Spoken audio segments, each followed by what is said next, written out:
Salut les readers, c'est Mathieu, j'espère que vous allez bien. Bienvenue sur ma chaîne Booktube pour une vidéo Mon carnet livresque, le petit rendez-vous faire le point sur mes lectures passées. J'ai 5 livres à vous présenter de la fin du mois de mars et du début du mois d'avril, donc je rattrape un petit peu mon retard. On va commencer tout de suite pour pas que la vidéo dure trop longtemps. Tout d'abord, je vous présente Personne d'autre que lui de Erin Butler, publié aux éditions Milady. Il faut souligner, je pense, le travail de la couverture. Je trouve qu'il y a une certaine sensualité qui se dégage de cette image. Et pour ma part, je trouve qu'elle attire le lecteur, donc c'est un très bon point. On va faire la rencontre de Kelsey qui se trouve à l'enterrement de son frère Kyle. Parce qu'il a eu un accident de voiture et c'est son meilleur ami, enfin leur meilleur ami, Chase, qui était au volant. Et donc on va rencontrer Kelsey et Chase qui va se rendre également à l'enterrement même s'il n'est pas le bienvenu. On va se rendre compte que Kelsey éprouve des sentiments un petit peu contradictoires par rapport à Chase. Elle le déteste mais en même temps c'est son meilleur ami, donc elle se dit que c'est qu'un accident entre guillemets et qu'elle aimerait bien qu'il y ait une place pour Chase dans sa vie. Au fur et à mesure du roman, on se rend compte que Kelsey éprouve plus que de l'amitié pour Chase, mais ses parents, son entourage ne conçoivent pas que Kelsey soit en couple avec Chase. Franchement, j'ai beaucoup aimé ce roman, c'est passé peut-être à 1 ou 2 cheveux du coup de cœur, mais d'abord j'ai beaucoup aimé les personnages qui sont très attachants.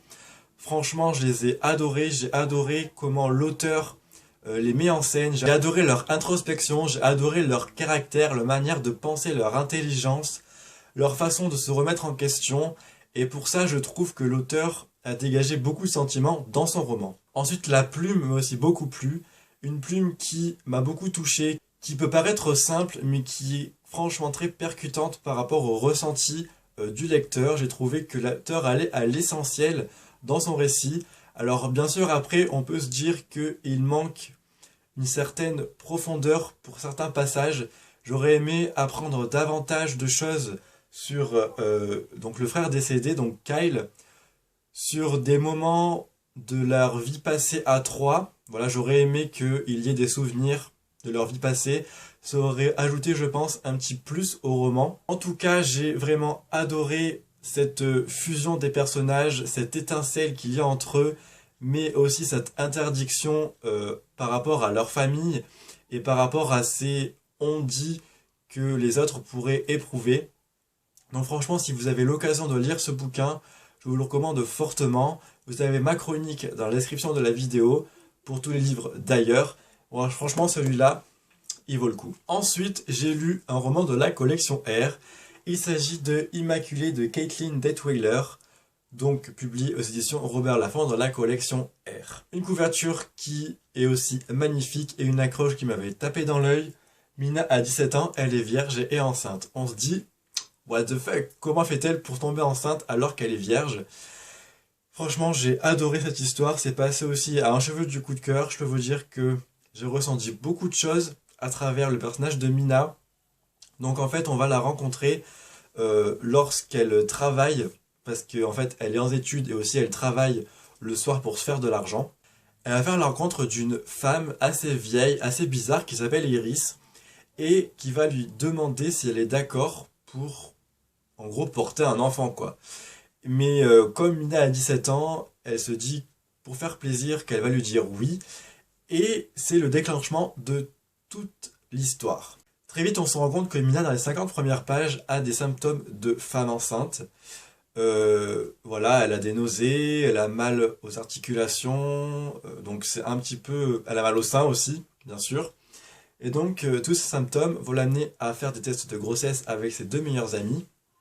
Et les tests de grossesse lui révèlent qu'elle est bien enceinte. Franchement, j'ai adoré la construction du récit. Ça va crescendo dans le roman. On se rend compte petit à petit qu'il y a des personnes qui tournent le dos à Mina. Et c'est un petit peu sa parole contre celle des autres, enfin contre celle de la raison, j'ai envie de dire, puisque être vierge et enceinte, c'est un petit peu surnaturel, c'est un petit peu contre nature, j'ai envie de dire.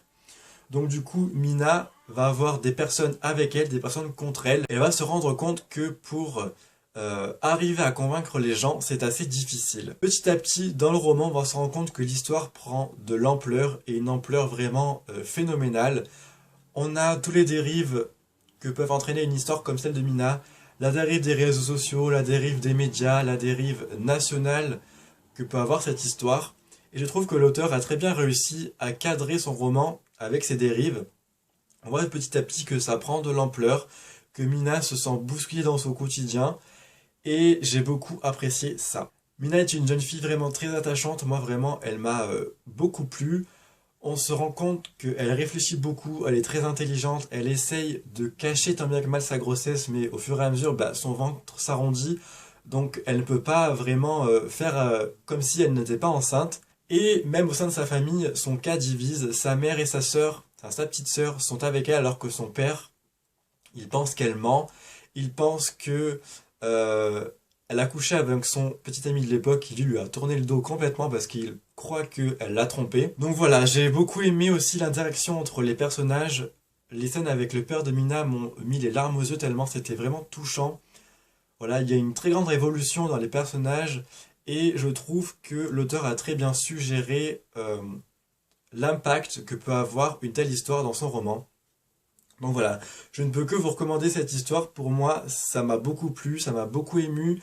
Il y avait beaucoup de sentiments. Il y a des thèmes traités qui sont vraiment bien abordés. Voilà, le truc de l'Immaculée Conception, remanier cette histoire à la sauce moderne, c'est très bien fait de la part de l'auteur et franchement, n'hésitez pas à lire ce bouquin. Ensuite, j'ai lu un tout petit livre. Il s'agit de Les Traversées de Solange Delhomme, publié aux éditions Milady. Alors pour ce livre, je dois vous avouer que je suis un petit peu déçu. Je m'attendais à avoir une histoire vraiment très poétique, très sympa à lire, avec une trame de fond un petit peu peut-être fantastique, mais en fait pas du tout. Si la plume de l'auteur m'a beaucoup plu parce qu'elle est poétique, très philosophique, et vous vous laissez porter par les mots, par les phrases qui sont parfois un petit peu longues, mais ça ajoute un petit charme, un petit cachet à l'histoire. J'ai trouvé que l'histoire était un petit peu bâclée, que la plume, bizarrement, prenait trop de place par rapport au récit, par rapport à l'intrigue. Je ne me suis pas attaché au personnage, je ne me suis pas attaché à tout ce qui était contexte de l'histoire. Je n'ai pas su où l'auteur voulait m'amener.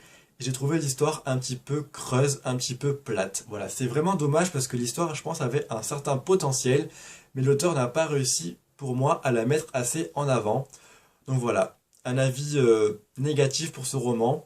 Mais bon, à voir si l'auteur a écrit d'autres livres parce que je suis curieux de découvrir sa plume dans une autre histoire. Ensuite, j'ai lu un roman qui fait beaucoup parler de lui sur Lablogo et sur Booktube. Il s'agit du livre Paranoia de Mélissa Bellevigne, publié aux éditions Hachette Collection Black Moon. C'est un livre écrit par la célèbre youtubeuse Golden Wendy, qui a une véritable passion pour l'écriture, donc j'étais très intéressé de lire son roman. On va faire la rencontre de Lisa, qui est une psychologue de renom sur Paris, qui va s'occuper du cas de Judy. Judy est une fille atteinte de paranoïa.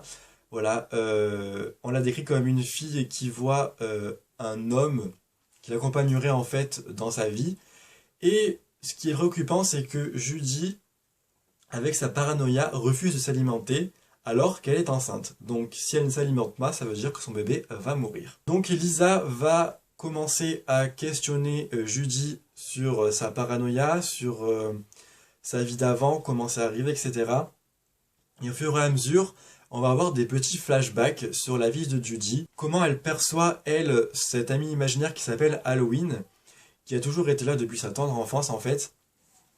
Et on se rend compte que l'auteur a vraiment écrit un récit original, j'ai envie de dire, un récit sur la vie de famille, puisque la grand-mère de Judy va lui laisser une clé pour son 16e ou 17e anniversaire, je ne sais plus, et ça va l'amener en fait à rechercher ses propres racines. Voilà.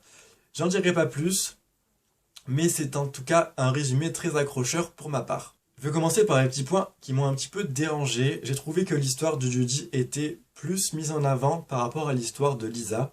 J'ai trouvé qu'il n'y avait pas un équilibre entre les deux intrigues, entre les deux jeunes filles. Ça fait que on perd un petit peu l'histoire de Lisa, alors qu'elle aurait mérité davantage d'être mise sur le devant de la scène. J'ai beaucoup aimé toute cette recherche autour de la famille de Judy, comment Halloween, son personnage imaginaire, va l'amener à Londres sur les traces de sa famille et comment il va l'aider à retrouver ses origines, ses racines. J'ai trouvé que le côté enquête était très bien amené par contre, parce qu'on se prend au jeu de l'enquête, on se prend au jeu de l'intrigue, on se demande ce qui se passe, qui est cet Halloween par rapport à Judy. J'ai trouvé que l'auteur avait très bien écrit ce côté-là.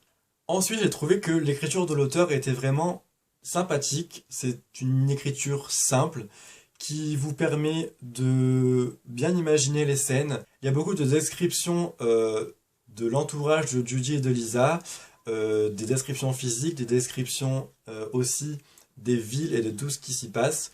Donc on arrive très bien à imaginer les scènes et pour ça vraiment chapeau parce que c'est pas donné à tout le monde d'avoir une écriture descriptive. Voilà, après j'ai trouvé que l'intrigue était bien menée, les personnages sont assez attachants, mais il m'a manqué un petit peu l'aspect psychologique pour que le roman soit un véritable coup de cœur. On me parle de paranoïa dans le roman, mais pour moi je n'ai pas retrouvé cet aspect assez oppressant, cet aspect stressant de la paranoïa. Je pense que si on a vu d'autres points de vue, je sais pas, un point de vue un petit peu plus interne de la part de Judy lorsque Lisa la questionne, je pense que ça aurait été beaucoup mieux. Voilà, après la fin, franchement pour moi c'est pas une fin. L'auteur nous laisse un petit peu sur les fesses, un petit peu la queue entre les jambes, j'ai envie de dire. Mais pour moi c'est pas une fin, ça se finit en queue de poisson et voilà, je suis assez déçu pour ça. Mais voilà, si vous voulez tenter le livre, je pense qu'il pourra plaire au plus grand nombre. En tout cas, l'auteur a réussi à construire une histoire assez originale et je la félicite pour ça. Ensuite, j'ai lu un roman qui m'a beaucoup plu par son thème abordé. Il s'agit du Complexe du papillon de Alice Heurtier, publié aux éditions Casterman. Alors franchement, j'ai adoré déjà la couverture qui est un effet cartonné avec du relief sur le papillon. Et puis derrière, il y a des petits trucs en relief. C'est vraiment très sympathique.